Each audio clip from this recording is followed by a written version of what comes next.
everybody, Josh the RV Nerd of Bish's RV down here with a first look at a completely reworked floor plan here from Jayco, kind of previously known as the 30QB. The new 29QBH really goes through and I think just really nicely addresses and fixes pretty much all the problems the old one used to have. First of all, whenever you run into these like rear L bunks, it seems like you always end up with some 90-degree garbage neck wrecker entertainment center, and you don't have that here. If you look, what they basically did is they took the kitchen, oddly for one of the smallest J Feathers, the 19 MRK, and they applied it in here and put a bunk room on the back, and it works! They freaking campered the heck out of this thing and gave it a big super slide, but everything faces the kitchen, everything faces the entertainment. You get some campsite window coverage, and you have about an acre of prep space in here. And like I said, all those things were problematic in so many other bunk models similar to this before. The L bunk house in the back does not have a slide, but it has the function of like a second living room or a mother-in-law suite. Or, joking aside, what if like you have an adult child who, maybe has some special needs, or you have a father-in-law with you and they want their own kind of private room or something like that? That's where this one can kind of come into play. Not to mention, when you're going down the road, that rear bunk room, although cut off by the slide out, does convert into a functional cargo garage with a cargo door in the back, and they even put a privacy shade in that deadbolting cargo door. One of the other major changes they've made with this one, and I think it's an awesome signal of what's to come for J Feather, no Camp Queen in this model. A lot of J Feathers have been True Queen capable, but they bit the bullet basically and finally just put in a True Queen straight from the factory. Now, I like to be fair. I like to tell you what's good and not good. They call this model a 29. It's like 36 feet, dude. So with the weight and the length, I do still recommend a 3/4 ton pickup. That's just my nerdy opinion. Everybody has a different tow police opinion when it comes to that kind of stuff. But sharing things like that, good with bad, like road mode functions, that's what we're going to do here today. And if you appreciate that, hit that subscribe button. Let's get going.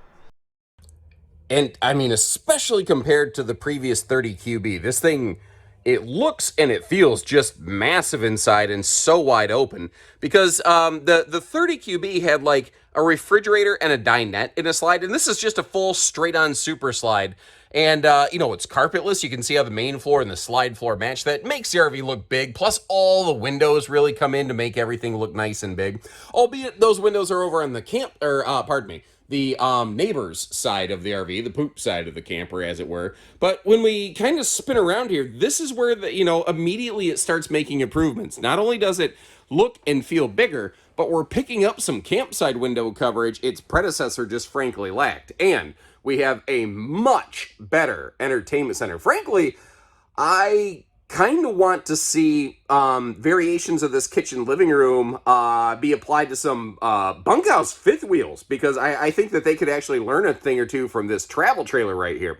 Now, our main entry door is shade prepped. So, you can just grab one of those, they're called thin shades, and just slot that sucker in there. The cargo door in the bunk room actually already has the shade installed, because that is kind of a sleeping area, so they do give you some privacy there. Now, basically, like your bedroom, your bathroom, and here in the kitchen living room, they all have power vent fans. Now, the kitchen living room is the biggest room, so it gets the biggest power vent fan, whereas the bedroom and bathroom are smaller rooms. They don't come with the bigger vent fan kind of by default right here. And because it's an 1.5 inch laminated wall, they can't really recess a power outlet into the wall. And because they have the entertainment center above, which isn't extremely deep, they couldn't hide some power outlets there. So they did something I think is really smart. And they brought some pop-up power tower action down here to this big chunk of just one flat level gigantic counter space. And the prep space in this is fantastic. Not to mention, if you look down, you actually have like a toe kick right in front of the stove and the sink, so you can really belly right up to the bar. That's another area where they really crushed on this. It has some excellent, excellent kitchen prep function space. Now, what you're not seeing is a traditional pantry. That is actually kind of located directly behind us where we're standing right now, so we'll get there in a minute. That is one of those opens both ways refrigerator doors. So depending on where you're coming from, it's just a little simpler, easier, more direct. And there is a somewhat potentially awkward little corner over here, but you notice with those household outlets back in that corner, I think that makes for a perfect little appliance space back there, you know, like toaster oven, coffee maker, something like that. And I always like to ask people, like, what would you put back in that corner? And it's actually that corner that allowed them to get one of those bigger windows into this area. So I'm pretty happy with that. Now, generally speaking, Jay Feathers will be ventless flooring. Every now and then you'll run into a situation where they do have to have a floor vent. I don't recall seeing any in here, but that doesn't mean there's not one. Sometimes I'll miss and I'll overlook that. We'll also come back to little details like you'll get to see their new revised dining setup. Instead of the pedestal style posts, it is a form of a free floating table, and you'll get to see how that tabletop can pop off. So you could always still fold that dinette down for sleeping space. And over here, right now we're looking at the trifold sleeper sofa. There is an optional theater seat, but either way, you do get the handy little swivel side stands included with these right from the factory, which is cool. Now, this rear room, I don't use wide-angle lensing. I use flat-angle lenses. So the rear room, I'm going to have to really kind of move the camera around a lot to give you the full view of things. But I don't like to use the goofy fisheye wide-angle lens. Frankly, it kind of gives me like half a migraine. And I feel like half motion sick watching the thing because that's not how the real world actually moves. But what's cool about this, it is a daytime living space, but it can also function as a quad bunkhouse because you've got, you know, the two fixed beds over here on the side, and your both your upper and lower beds have UC household, UC USB outlets. You see a little phone pocket.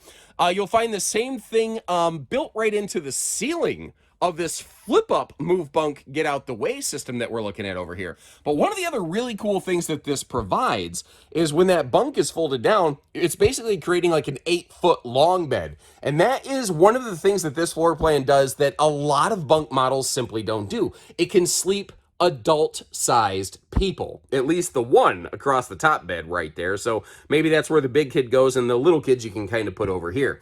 Now, it does have a direct entry cargo door. We're going to talk all about this several different times, and I'm going to mention this again later in the video. It does have a deadbolt for privacy and security, and all of these bunks are going to each individually be 300-pound rated. Now, keep an eye in this upper right corner when I flip that bunk down in just a minute. You'll see some household and USB outlets up there. I think that's kind of an important thing to consider. First thing, though, I'm going to spin you around like a record, baby, nice and slow. Oh, by the way, the sofa has those little armrest bolsters. I forgot to kind of put them back in place. Even back here, we don't have floor heating vents. You do have a little miniature entertainment center kind of thing here for the you know, the kiddos or the guests or whatever the case kind of might be. And you see this Jack and the Beanstalk kind of thing right here. That is actually a ladder that is built right into the RV, but it just kind of slots away into Never Never Land, so it's not eating up space. So starting right down from the ground level, what's great about this, you don't have to throw the kids into the upper bed, which is really, really nice. Especially, I don't know, maybe you blew out your rotator cuff years ago or something like that. Now, the sofa down below can do a little bit of anything. It does have a simulated cinema seat kind of armrest situation going on. There's even a floating picnic table basically included with this that you could just take right out the cargo door, and you could use it outside. You don't have to use it in here. Or you could set it up back here, and it could be like a little bit of a homework kind of desk space or something like that. Every now and then, depending on the time of the year of my family trip, my daughter will have some work that she needs to bring with her or get done. But, you know, I will tell you, that table eats up the available space in this room. So the kids are kind of crawling under it to get in and out of the room. I don't know that it's best used in this rear room, but nothing says you can't use it back here. And storage in bunk rooms is always at a premium, but you know, they did what they could where they could with a couple drawers for like socks and underwear under the sofa, and then you know, you've got basically, you know, a vertical dresser tower plus a little bit of storage space built right into the entertainment center on this one. It's not like it's, you know, a giant fifth wheel front closet, but they did what they could where they could. Another thing I think is neat is each bunk has its own individual light that you can just click on and off, but you've also just got a switch to say, hey, lights out, kids. And you do have a sliding pocket privacy door here as well. I'll give you a little look at the hardware on that so you can kind of get the view of it. Now, Jay Feathers are 6.5 foot tall floor to ceiling. The big brother to a Jay Feather is a White Hawk, and it has the same sidewall height, but they do have a barreled ceiling, which opens things up considerably and provides, a bigger sense of space and headroom. But Jay Feathers, that's just not what they do. Now, this forward wall here, to the left of your sofa seating, I thought was very interesting. And I think they churched it up pretty nicely because basically it's like two pantries that are just kind of split in the middle, like some sort of magician's magic act where they pretend to cut a person in half. The secret to that, by the way, in case you want me to ruin it, is the table. The table's actually thick enough that their body bends underneath it. But hey, neither here nor there. Now down below that, you have your electric space heat and Tootsie Toaster. A little bit of a dog leg left, but it really will burn those bunions right next to that thing if you are so inclined. And I kind of like those extra household and USB outlets right below that mirror. I think that makes for a neat little kind of charging station right there. But again, we've got that smart TV straight across from the sofa, mounted albeit a little high. But considering the RV doesn't have an extra tall ceiling, it doesn't feel quite so bad to me, like I can deal with it. Now, another thing here, if you're sitting over at the dinette, that TV can pivot around for some easy viewing. Not to mention, the total storage in this kitchen is absolutely fantastic. And what's neat here is you have 3 big drawers. So like if you have things like spatulas that tend to kind of get hung up in, like you ever try to pull open your kitchen drawer and a spatula is like, nope. Like, you don't quite have to deal with that here. And I apologize if my voice is a little more raspy than normal. Just call me Tony the Pony. I'm a little hoarse, basically. I'm coming off a little bit of a head chest cold. But generally speaking, I'm feeling fine. I just sound a little more nasally than normal. You may have noticed, too, blackout nightshades. And I do, again, want to reiterate that you do have the optional choice of going with a theater seat over here in the slide. So if you don't need the max sleeping, if you'd prefer a theater seat straight across from the entertainment center for grown-ups on rainy days, you can do that too. The theater seat will still include those handy little swivel side stands, by the way. Now, something I thought was interesting, I don't see manufacturers do this a lot. I kind of looked at this. I'm like, that looks like it moves. And what it basically is, hold on, I'm not good. There we go, with my left hand. It's basically just an access point to get to your to all your wiring stuff back here. And where I kind of thought that might be handy is there is a fuse for the stereo unit, and that thing never really turns off. It just goes into standby. It goes into low power, not no power mode. It could help you maybe avoid draining your battery, although this RV does have a battery disconnect that would kill that anyway. So it might just be, it's just neat that they gave us an access point, I guess, more than anything. Notice too how they continue the blackout roller shades all the way through. And this is the location of our charge controller right here, kind of off in the hallway where the light from it is never really going to like bother anybody at night or anything like that. Now, down here in the bathroom, we have really nice space around that toilet. Now, a walk-around bathroom like this, it does add some extra length to the RV, and it does actually create less floor space in the RV as compared to like a walk-through bathroom. Like Imagines do a lot of walk-through bathrooms. The benefit, though, is that everything is fully inclusive, and if somebody's in here using the bathroom, using the shower, you're not cut off from your bedroom. So everything is a push and a pull. Now, remember, I said this is 6.5 foot tall. I'm a little over 6 foot myself. Stepping into the shower, you see that my head does need to be in the skylight. I do really appreciate the radius kind of bar on that shower, though, for some elbow room there. And you've got some great linen space there, but you've got an extra little pocket of it right here above the toilet. Now, giving you a little bit of a look inside those things right there, you can see they really do a good job of maximizing storage. But did you notice how it's not elephant enema style storage? That's my little nerdism name for like when you have to go armpit deep to get to the storage. Closed door, thank you. That's because around the corner over here, they split the difference. They use half of it in the bathroom. They use the other half over here in the bedroom to give us an extra closet and quadruple dresser drawers, 2 of which are smaller, 2 of which are larger. And then there's 2 additional dresser drawers built in right under the bed, which is cool. You can get these 50 amp service. You can get these with second air conditioner, by the way. So kind of keep little details like that in mind. But that will be a powered vent fan up there in your Jay Feather bedrooms, which is kind of a cool thing. Something else, again, you have a sliding privacy door here in the bedroom. And in case you're just really struggling with those fitted sheets and, it's really becoming a lot of work, you see how there is that little latch right there that can, provide full privacy in the bedroom, even if things are being a little bit of a struggle. Plus, just a simple, easy light switch. So you don't got to go clickety-clack through every single light. And this is cool. I think this is an awesome sign that Jayfeather is listening and they're doing what they can. It is a little bit tight here in the bedroom, but it's that way because they went with a true queen bed instead of the short camp queen. Now, if you want the short queen, you could always put a short queen back in, but a lot of folks said we want a true queen bed, and they made it happen. You got nice little headboard power pockets up there. Those are also really nice, like if you feel a little claustrophobic, you feel like you got a little bit of breathing room in there. And cracking open the storage space here, you can see how that does, have storage above the bed, but it is a situation where it is a gravity drop kind of auto close door. The storage below the bed's kind of two-tier because you do have the drawers below, and then you have the, the chest trunk space below that. And then, of course, across from the bed, you've got the quadruple drawers that we talked about and an additional hanging closet. Now, with the storage in the bunk room being potentially limited, you might need to, depending on how many kids and how much stuff they have, you might need to use a little bit of that bedroom storage for some of the bunk room stuff, like maybe you lay your kids' clothes out for them in the morning you go camping. I don't know. I'm just spitballing some ideas here. I'm just saying that you've got the extra space there, and overall, it seems pretty functional to me. Now, for road mode, the front bedroom, the bathroom, those are straight off the hallway. They're a zero question thing.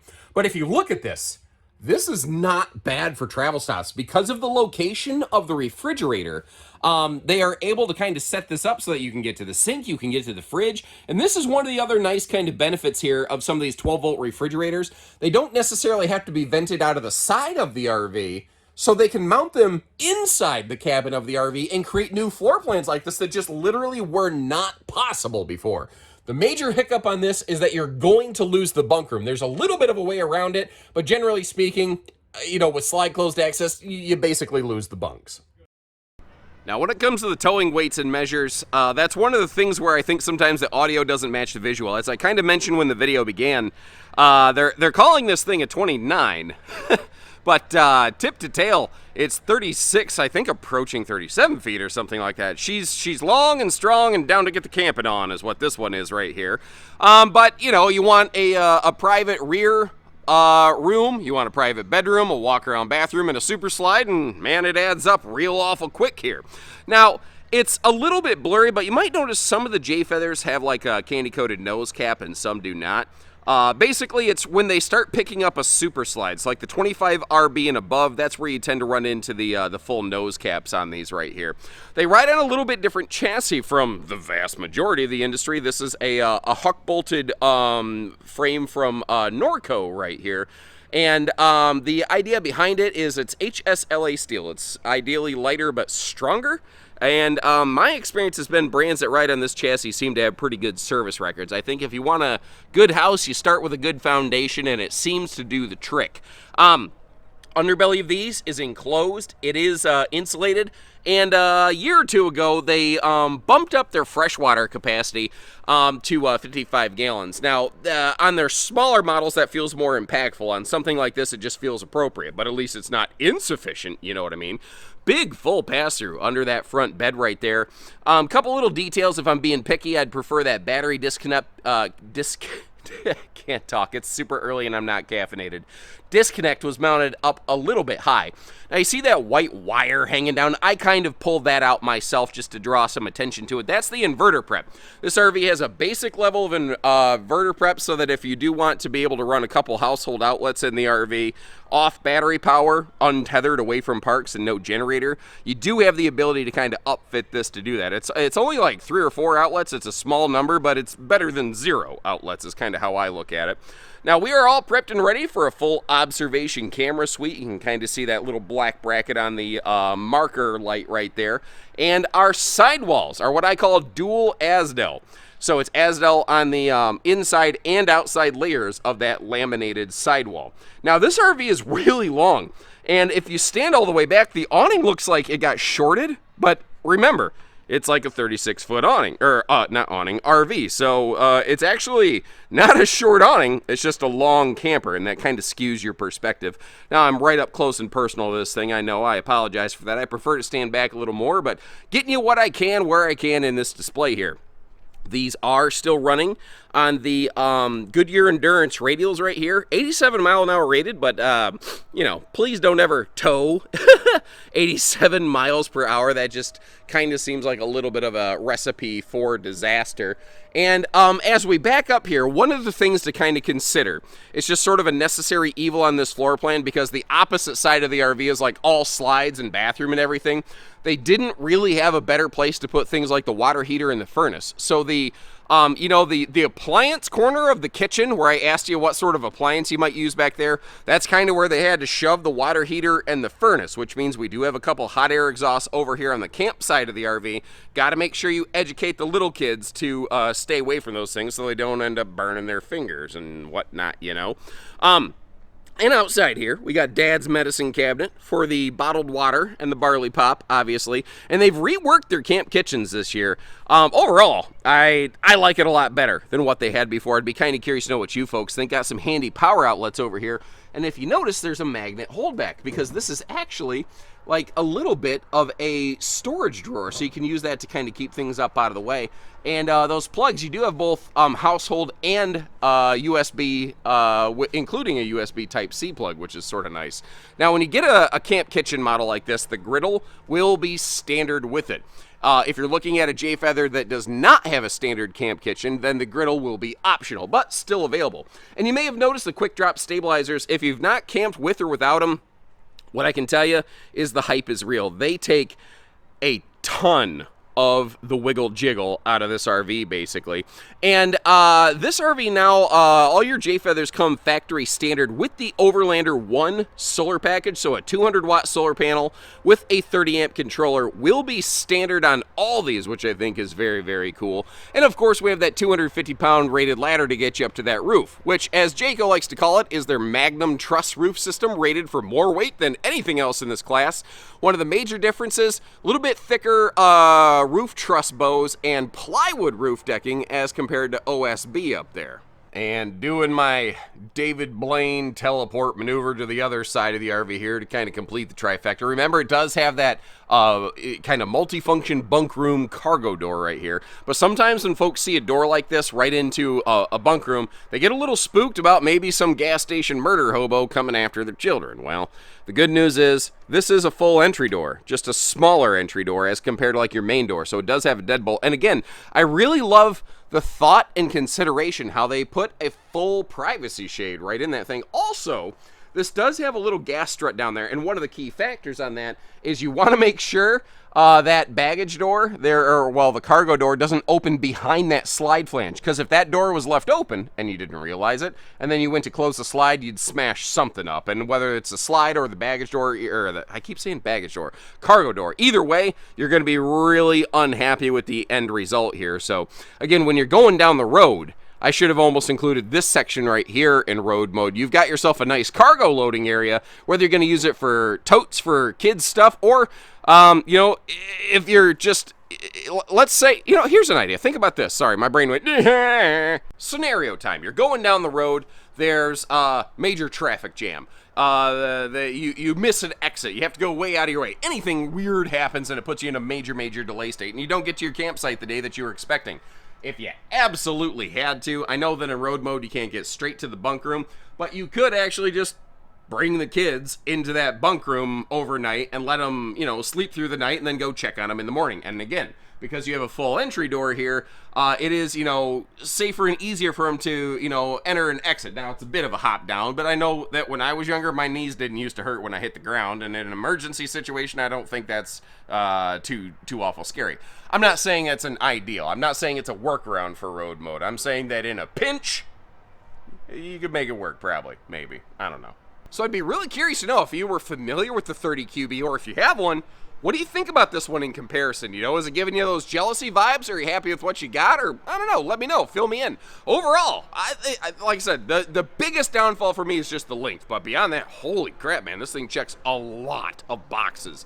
very, very nicely. It almost feels like it should be a White Hawk with the size, but I don't know. There's not really major differences between the two sometimes. To help you kind of shop these things, I'll leave you a link in the video description. You can see where we have one parked, if we have one in stock, and if we do, that the asking price on the given unit with its specific equipment package, so you can have actual real world dollars and cents and not just some random estimate. And remember, when you see those price tags, we don't do hidden dealer fees. So, you know, it's just a little bit straighter forward and easier that way. And when you're ready, we're ready. And until next time, take care, stay safe, have fun, and happy camping, everyone.